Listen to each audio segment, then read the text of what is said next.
可今晚这个黑马摩洛哥一头撞上的是这届世界杯真正的劲敌法国。老马跟你说，法国这支队最吓人的地方，从来就不是某一个球星，是他前场那3个人往那一站，一趟传球配合下来，你后防再铁的桶也得漏。姆巴佩多能进球，离什么世界杯纪录还差几个。老马前几期专门唠过了，今天咱不单说他一个，今天老马把法国前场这3把刀，登贝莱、奥利塞、姆巴佩，一个一个给你摆开，摆完你就明白摩洛哥今晚要扛的到底是什么。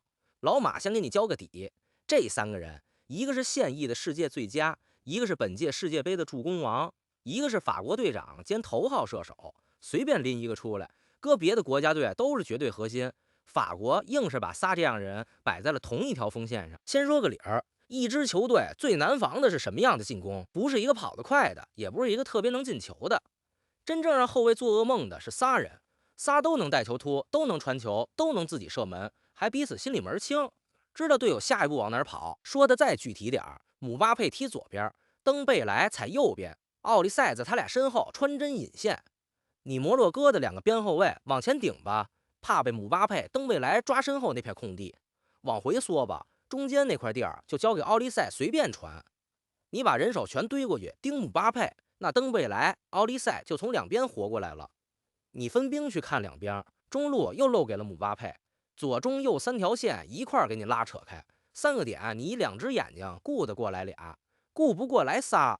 你要是那个后卫，脑子里得同时盯着3个人的跑位，可你只有一双眼睛2条腿，顾了这头就顾不上那头，慌就是这么慌出来。这可不是老马瞎掰，上一场对瑞典就演过。奥利塞在那儿一记后脚跟磕球，球不偏不倚就磕到姆巴佩脚底下，姆巴佩抬脚就是一捅，紧跟着又是他一脚妙传，直接找他插上来的新人巴尔克拉，球又进了。这种传切，防守的人一个走神就完了，所以全世界都怵法国，怵的就是这个。他手里的不是一把刀，是3把，还捆在一块朝你砍。这3把刀，咱一把一把看。先说去年被全世界公认踢得最好的那一把，登贝莱。登贝莱这个人，搁几年前那可是足球圈里有名的伤心事。天赋高不高？高的吓人，左脚右脚都能踢，速度快，盘带拐，教练看了都馋。可就是这么一块好料，前些年在西班牙的巴塞罗那硬是没踢出来，3天2头受伤，尤其大腿那根筋反反复复，做了手术还犯，好不容易伤好了，状态又飘忽。今天灵光四射，明天又不见人影。那些年说他浪费天赋的，说他扶不上墙的，一抓一大把。一个顶级天才，眼看就要这么废了。转机是2023年，他离开巴萨，去了法国的巴黎圣日曼。到了巴黎，换了个教练，换了套踢法，给用对了地方。这人跟脱胎换骨了似的，进球一个接一个，整个人稳了，准了。以前那个爱盘带、爱粘球，常常一顿操作没下文的登贝莱，硬是给磨成了一个又快又准，一插上就直奔球门的杀手。而且你得知道，就在去年，他带着巴黎头一回捧起了欧洲冠军联赛的奖杯。欧冠就是欧洲各国最强的俱乐部凑一块打的那个最高级别的比赛，含金量最高。那座大耳朵杯是巴黎建队几十年做梦都想要，却一直没摸着的那个赛季。联赛加欧冠一块拿下，成了3冠王。登贝莱就是这支3冠王球队最尖的那把刀。凭着这一年的表现，25、25年他捧起了金球奖。金球奖是啥？老马给头回听的朋友说一句，这是足球界每年评出来的全世界踢得最好的那一个人，分量最重的个人荣誉，一年就一个。登贝莱拿的这座是本世纪20多年来法国人拿的第2座，上一个还是大名鼎鼎的本泽马。你品品这条路，从扶不上墙的伤病浪子到欧洲之巅，再到全世界最好的球员，登贝莱走的是一条最难的回头路。更狠的是，这么一尊现役金球奖得主，到了法国队里，他还得往后稍稍给姆巴佩打下手，当个2号位。放别的国家队，把登贝莱供起来当祖宗都来不及。在法国，他是个僚机。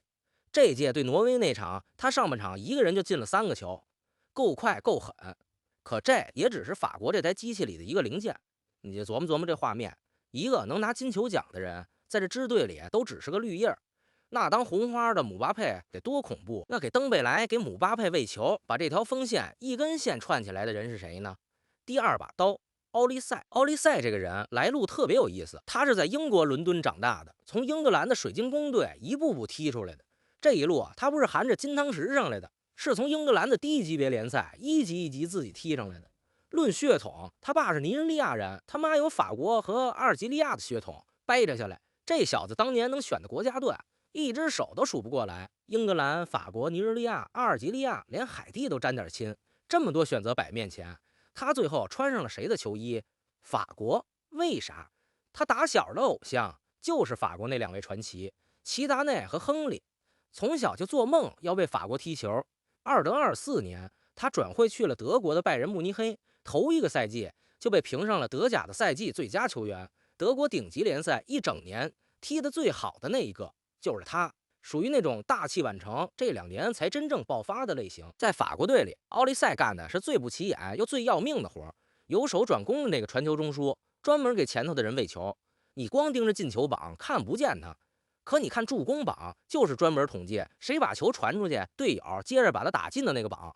奥利赛这届世界杯已经攒了5次助攻，排全世界头1名。这5次是啥概念？是打1994年到现在单届世界杯里传的最多的一个人，离那个尘封了半个多世纪的历史记录球王贝利1970年创下的6次就差1次。三叉戟里，他就是那个把球稳稳喂到刀口上的人。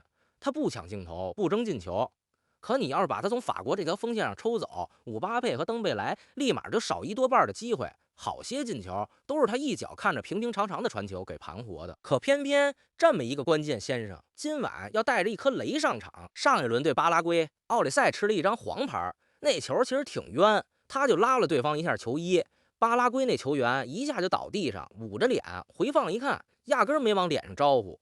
法国队气不过，专门跑去跟国际足联申诉，白纸黑字要求把这张黄牌给撤了。结果呢，就在赛前，国际足联把申诉给驳回了，黄牌照记。这就麻烦了。世界杯有个规矩，老马跟你说明白，小组赛你零零散散吃的单张黄牌，打完小组赛清一次零，进了淘汰赛又攒的单张黄牌，得一直打完8强才再清一次零。也就是说，奥利赛那张对巴拉圭的黄牌，眼下还挂在身上，正好卡在今晚8强这一场。他只要今晚再失1张，2张一凑就得累积停赛，眼睁睁错过半决赛。你说法国难受不难受？既得靠奥利赛去串联进攻，去撬开摩洛哥那道铁桶，又得时时刻刻护着他，别让他一冲动再染上1张牌。这颗雷偏偏就卡在最不该卡的这一场。说完这2把刀啊，你发现没有？他俩最后都指向同一个点，站在那个刀尖上的人就是姆巴佩。姆巴佩有多能进球，世界杯纪录追到哪一步了？老马前几期掰开揉碎讲过，今天就一句话带过，他就是那种场面越大越不手软的终结者。老马今天想说的是这个人另一面，他那颗心有多稳呢？别忘了，姆巴佩现在还是法国队的队长，胳膊上带着那条队长袖标。这么一支满是巨星的队，是他在场上领着往前冲的。你回头看2018年19岁世界杯决赛那种天大的场面，多少人腿都软了，他敢在里头进球。22年决赛，法国一度落后，他敢一个人连进3个，把比赛硬生生给拖回来。这种大心脏是天生的杀手才有的。他在场上踢的是左边锋，特点就俩字：快和狠。一提速，没几个后卫追得上，逮着机会一脚就要你命。可比速度更吓人的是他那份不慌，机会来了手不抖，机会没了也不急。给你讲个上一场的小段子，你就懂这人心得多大。上一轮对巴拉圭，巴拉圭铁了心摆大巴死守，专门派了个右后卫，全场贴身盯着姆巴佩，寸步不离，俩人贴的那叫一个劲。姆巴佩回头就来了句玩笑：咋？你想亲我啊？你猜那后卫怎么接的？人家赛后自己爆的料，说他回了一句：行了，来都来了。你瞧瞧，火药味最浓的时候，这哥俩还在那贫嘴，心不够大，你干得出来这个？可光有大心脏还不够，那场球是真难啃。巴拉圭把大巴一摆，法国闷了整整70分钟，全队愣是踢不开。巴拉圭那门将也神了，补时还连扑了姆巴佩2脚，最后靠啥过的关？靠姆巴佩一个点球，1-0硬扛过去的。越是这种谁也踢不开的硬仗，越得他这个队长一个人站出来顶。而今晚这一场对姆巴佩来说还格外拧巴。你别忘了3年半前那届2022年世界杯半决赛，就是法国2-0把摩洛哥挡在了决赛门外。那场球姆巴佩就在场上，那天开场才第5分钟，法国就进了球，整整90分钟。姆巴佩被摩洛哥重点盯了个死死的，一个球没进，可法国照样2-0赢了，进了决赛。当年是他这边把摩洛哥的梦给按下去的。今晚攻守掉了个个，轮到摩洛哥，带着憋了3年半的这口气回来找他讨账了。更拧巴的是，对面站着的还有他2个自己人。摩洛哥队长哈基米是姆巴佩在巴黎踢球时最铁的老队友。当年哈基米刚到巴黎，法语不利索，是会说西班牙语的姆巴佩天天带着他帮他张罗。后来姆巴佩去了皇马，哈基米留在巴黎，可这份交情一直在。而且哈基米可不只是姆巴佩的兄弟，他还是摩洛哥反击的一把尖刀，当今世界最好的右后卫之一，一趟一趟往前插，专打你身后。今晚姆巴佩那一侧得时时刻刻提防这位老朋友。摩洛哥还有个主力布拉西姆迪亚斯，眼下就是姆巴佩在皇家马德里的现役队友。这场球，姆巴佩一抬头，一边是巴黎的旧兄弟，一边是皇马的现队友，球场上是对手，更衣室里是兄弟。可这90分钟里，谁也不会让谁唠到这儿，正好过半。爱听老马这么把一支队一个人一个人给你拆开讲的，顺手把订阅点上。接着说，这3把刀今晚砸向摩洛哥，摩洛哥那堵墙扛不扛得住？3把刀说完了，咱看今晚这场仗到底怎么打。法国这个打法讲究的就是速度和空间，3把刀只要反击一拉起来，摩洛哥的后防线站得稍微靠前那么一点，身后那片空地就是灾难。这是法国最擅长也最要命的一招。别的队反击靠1-2个人，法国反击是3个人一块压上来，你退防的脚步根本跟不上他们向前的速度。可摩洛哥绝不是来陪跑的软柿子，老马把这队的分量给你摆摆。2022年那届世界杯，摩洛哥一路淘汰西班牙，淘汰葡萄牙，踢进了世界4强，是头一支闯进世界杯4强的非洲球队。这届世界杯他们5场不败，32强里点球淘汰了荷兰，16强3-0干净利落地拿下加拿大。他们那道防线铁血得很。2022年整个淘汰赛，摩洛哥统共就丢过1个球，还是自家后卫乌龙送的。更要命的是，这堵墙上还杵着2个专门克豪门的人，一个是门将布努，2022年淘汰西班牙那场点球大战，就是他一个人把西班牙的点球接连扑了出去，活活把西班牙扑回了家。点球这门功课，摩洛哥练得比谁都熟。另一个是中场的阿姆拉巴特，一台不知疲倦的发动机。2022年就是靠他把对面一个又一个大牌中场给摁得死死的。法国这3把刀今晚要过的，不光是一堵墙，还有这2道专治豪门的关卡，这才是劲敌俩字的分量。反过来说，法国最怕的是啥？就怕被摩洛哥这种铁桶阵给闷住。铁桶阵说白了就是后防5个人往禁区前面一字排开，杵成一堵墙，逼着你在他家门口一脚一脚的磨。法国怕被拖进这种你来我往半天磨不开的阵地战，怕90分钟拿不下来，拖进加时，拖进点球，去拼那一下运气。真到了12码上拼点球，摩洛哥可一点不虚。上一场对巴拉圭，法国就实实在在被闷了70分钟，那滋味不好受。所以对法国来说，这3把刀越早撕开摩洛哥的口子越好，越往后拖对他越不利。换句话说，今晚就是一场耐心的较量。法国得赶在摩洛哥把节奏彻底拖死之前，用那3把刀把球给捅进去。所以今晚这场球对法国这3个人分量都不止一场8强这么简单。先看专业机构怎么算这场球。博彩公司那边给的数，法国晋级的把握差不多有80%， 90分钟之内赢球的概率60%出头。老马把话说前头，这数据摆这儿，法国是热门，这个咱得认，赢面确实大不少。可老马也得提醒你一句，这数字算的是通常情况下，偏偏世界杯淘汰赛最不讲通常，一场定生死，一次争议判罚，一张红牌，一脚天外飞仙的世界波，就能把80%的概率整个给掀翻。老马给你翻翻这届世界杯的旧账，扩军到48支队之后，冷门比哪届都多。德国被巴拉圭点球淘汰，C 罗的葡萄牙倒在西班牙脚下，5星巴西被挪威给掀翻，隔几天就来这么一出，强队翻船，在这届真不是啥新鲜事儿。数据管得了10场里的8场，管不了今晚这一场。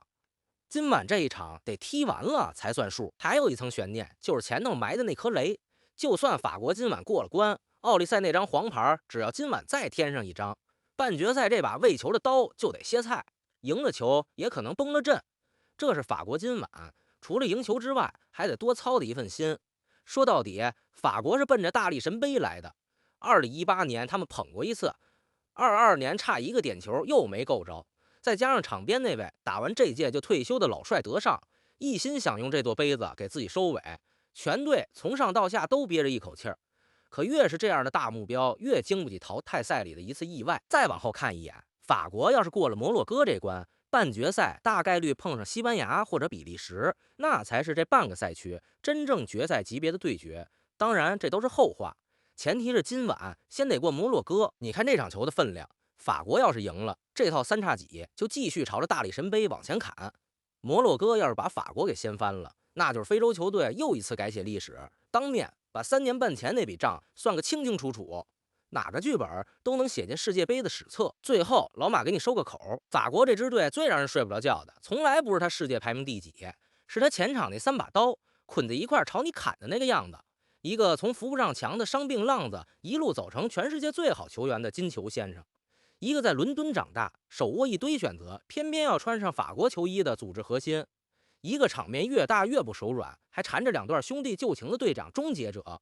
今晚这3个人一趟配合，砸向摩洛哥那道22年只丢过1个球的铁桶，你觉得漏还是不漏？台北时间7月10号凌晨4点，波士顿开球。这场球你看好谁？觉得法国过关的评论区扣个1，觉得摩洛哥这回能把它掀翻的扣个2，顺手把你猜的比分也留下。明儿早上咱们对答案。觉得老马唠得还重，订阅点一个，明早的复盘第一时间给你端上桌。我是第一次看球的老马，咱们下一场见。